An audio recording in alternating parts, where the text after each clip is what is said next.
नमस्कार छात्र छात्राओं, कक्षा 11वीं के इस कालांश में आप सबका स्वागत है। आज हम इस कालांश में कक्षा 11वीं के पहले कवि कबीरदास के जीवन परिचय के बारे में बात करेंगे। कबीरदास हिंदी साहित्य के महान कवि हुए हैं। हम इनके बारे में अच्छी तरीके से जानते हैं। कबीरदास हिंदी साहित्य के वो महान कवि हुए हैं जिन्होंने हिंदी साहित्य को, हिंदी भाषा को एक नया आयाम दिया। इस महान कवि का जन्म 1398 में वाराणसी में हुआ।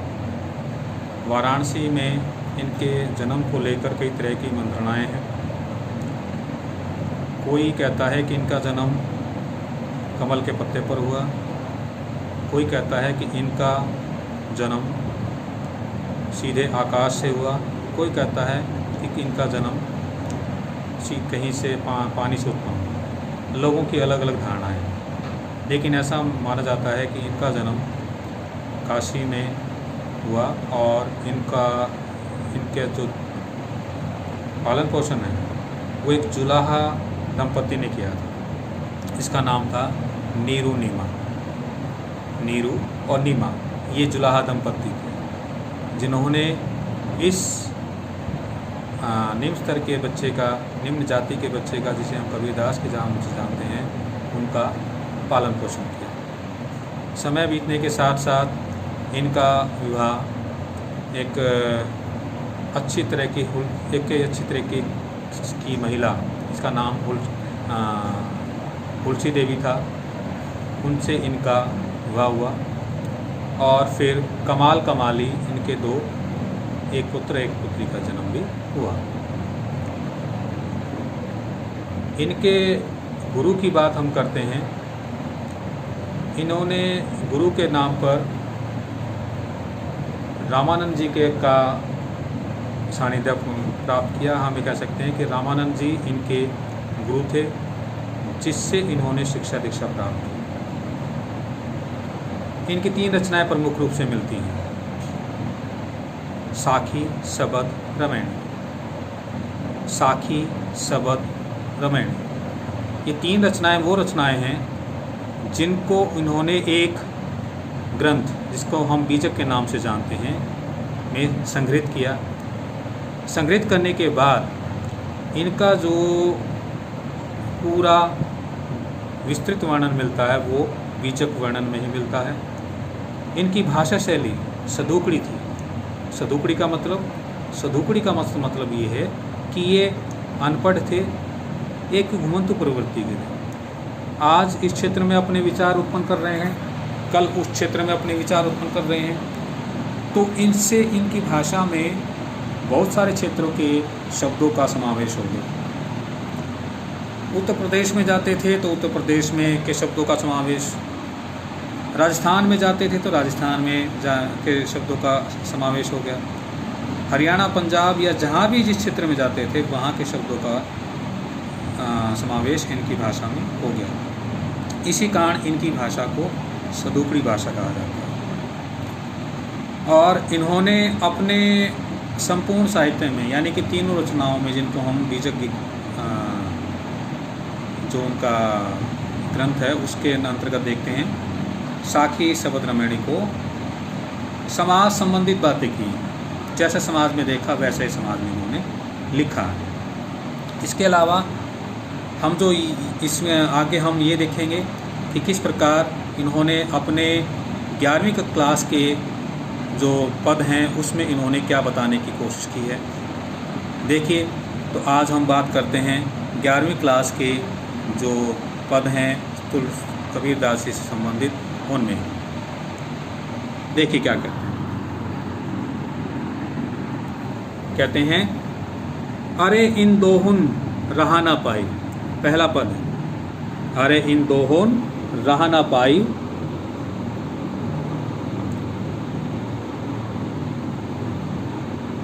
अरे इन दोहुन रहा ना पाई, हिंदू अपनी करे बड़ाई, गागर छुअन ने दई। अपनी अरे इन दोहुन रहा ना पाई, यहाँ सबसे पहले हम बात करेंगे कि यहाँ कवि ने ये बताने की कोशिश की है कि हिंदू धर्म और मुस्लिम धर्म सभी दोनों ही धर्म अपने अपने तौर तरीक़ों में लगे रहते हैं। हिंदू कहता है कि मैं बड़ा हूँ और मुस्लिम कहता है कि मैं बड़ा हूँ। तो इसी चीज़ को आधार बनाकर कवि कहते हैं कि इन दोहन राह ना पाए, कि हे मनुष्य देखो इन धर्मों के लोगों ने कोई भी रास्ता नहीं पाया है, अर्थात ये कोई भी रास्ता प्राप्त नहीं कर सके।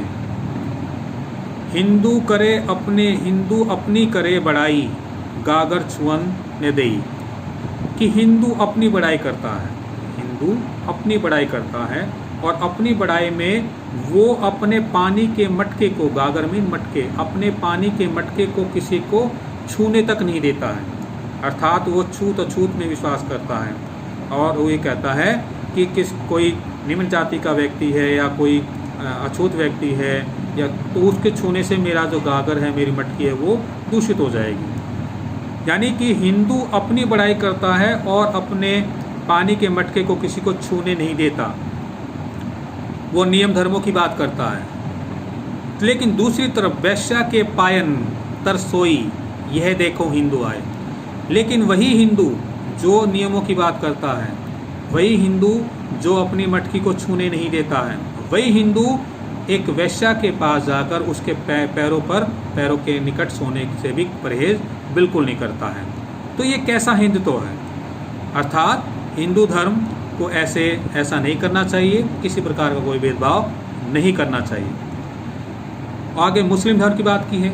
मुस्लिम के पीर औलिया मुर्गी खाए, कि जो मुस्लिम धर्म में पीर औलिया मीन उनके गुरु हैं, पैगंबर हैं, वो मुर्गा मुर्गी को खाना पसंद करते हैं। यानी हिंदू धर्म के जो पीर औलिया हैं, जो मौलवी वगैरह हैं, वो मुर्गा मुर्गी को यानी जीव जंतुओं को खाना पसंद करते हैं। इसके अलावा खाला केरी बेटी, खाला मीन मौसी, केरी मीन करना, बेटी मीन बेटी, ब्याह मीन शादी, घरी मीन घर में, करे मीन करे करना, सगाई मीन सगाई। इसके साथ साथ वो अपने ही मौसी की बेटी से शादी कर लेते हैं और अपने ही घर में ब्याह शादी कर लेते हैं। यानी कि मुस्लिम धर्म के जो पीर औलिया हैं वो मुर्गा मुर्गी को खाना पसंद करते हैं, जीव जंतु को खाना पसंद करते हैं। इसके अलावा वो अपनी ही मौसी की बेटी के से शादी भी कर लेते हैं, इससे उन्हें कोई परहेज नहीं, अर्थात घर में ही वो शादी ब्याह कर लेते हैं।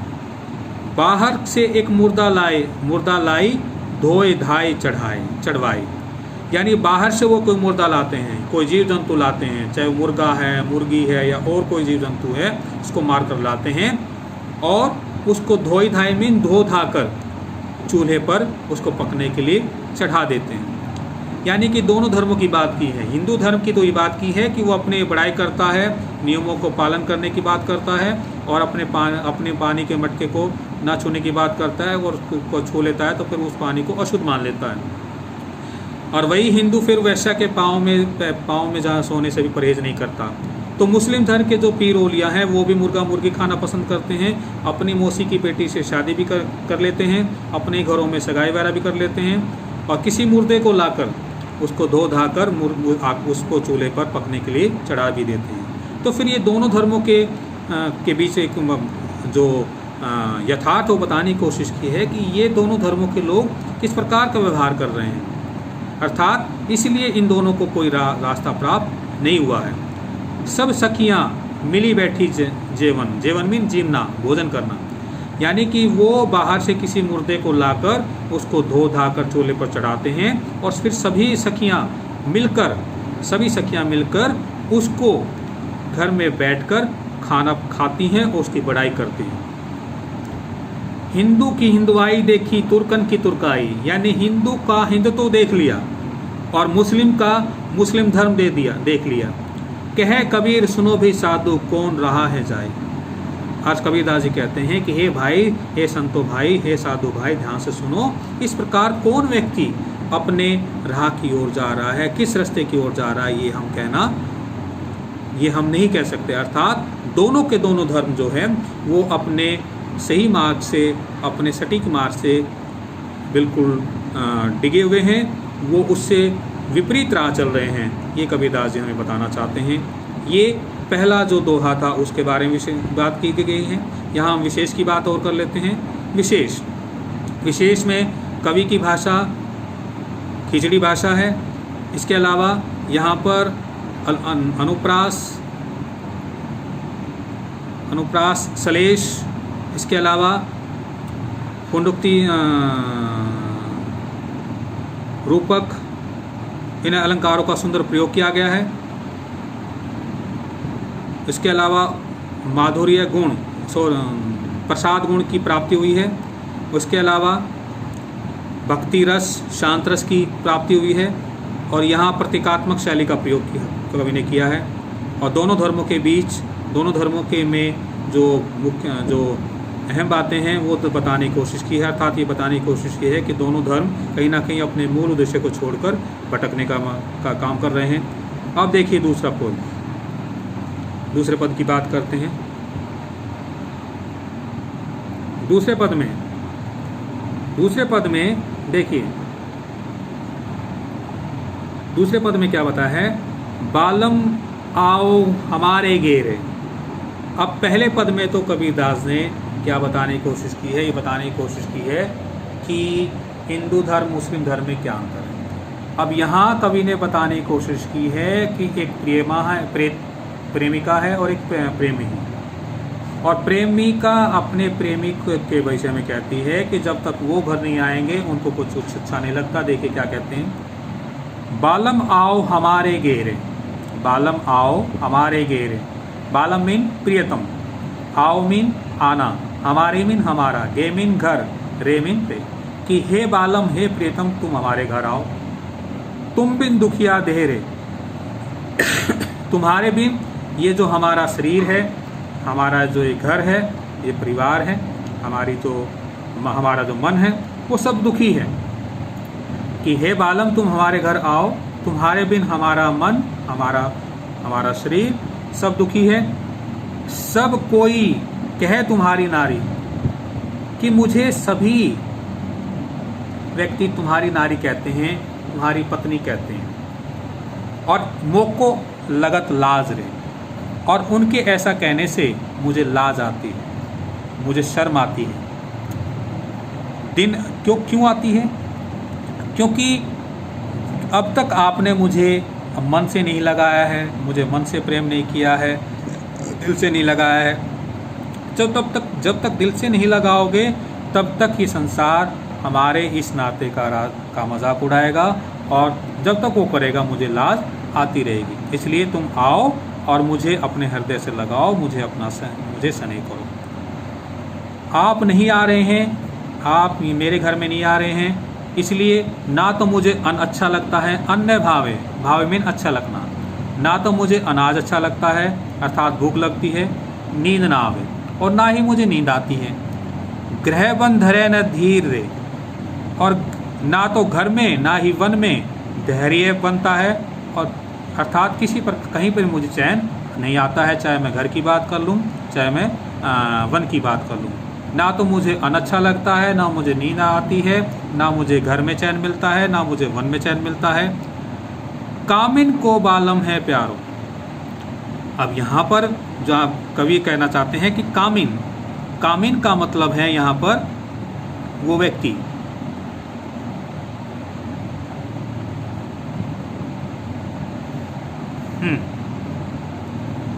कामिन को है बालम प्यारो, जो कि आप मुझे उसी तरह प्यारे हैं। कामिन मीन मैं खुद नायिका भी कह सकते, प्रेमिका भी होते हैं, कि मुझे आप उसी तरीके से प्यारे हो जिस तरीके से किसी प्यासे व्यक्ति को पानी प्यारा होता है, वो पानी पीने को पसंद करता है। अर्थात जैसे आप जैसे प्यासे को पानी बहुत अच्छा लगता है, उसी प्रकार आप में मुझे प्यारे हो। है ऐसा कोई पर उपकारी पीवसो कह सुनाई रे। परोपकारी मीन कोई भलाई करने वाला, कोई उपकार करने वाला, कोई ऐसा उपकार करने वाला व्यक्ति है जो मेरे मन की पीड़ा को श्री कृष्ण के जाके सामने सुनाए। यहाँ प्रेमिका कबीर रूपी नायिका है और प्रियतम जो है वो श्री कृष्ण है। तो यहाँ कहते हैं कोई ऐसा कोई परोपकारी, कोई भलाई करने वाला व्यक्ति है जो मेरे मन की पीड़ा को श्री कृष्ण के सामने जाकर सुनाए। अब तो बेहाल कबीर भयो रे, कबीरदास जी कहते हैं कि अब तो हाल बेहाल हो गया है, बिन देखे जीव जाए रे, कि अब आपको बिना देखे जीवित नहीं रहा जा सकता। अर्थात आप हमारे घर आइए और मेरी जो पीड़ा है उसको दूर कीजिए, ताकि मेरे मन, मेरी आत्मा, मेरी आँख सब कुछ संतुष्ट हो जाए और मेरा मन भी निश्चिंत हो जाए। ये थी दूसरे पद की व्याख्या। भाषा हिंदी खड़ी बोली, भाषा रहेगी सदोकड़ी या मिश्रित, जिसमें तत्सम तद्भव शब्दों का प्रयोग किया गया है। इसके अलावा रूपक, अनुप्रास, अतिशोक्ति अलंकारों का प्रयोग किया गया है। इसके अलावा शांत रस, भक्ति रस, प्रतीकात्मक शैली, इन सब का प्रयोग किया गया है। तो ये थे हमारे कबीरदास के पद। आशा करता हूँ कि आपको तो ज़रूर समझ में आए होंगे और आएंगे, और आपको इन पदों को ध्यान से पढ़ना है, सुनना है, उसके बाद आपको आगे काम बताया जाएगा। तो आज के कालांश में केवल इतना ही। धन्यवाद।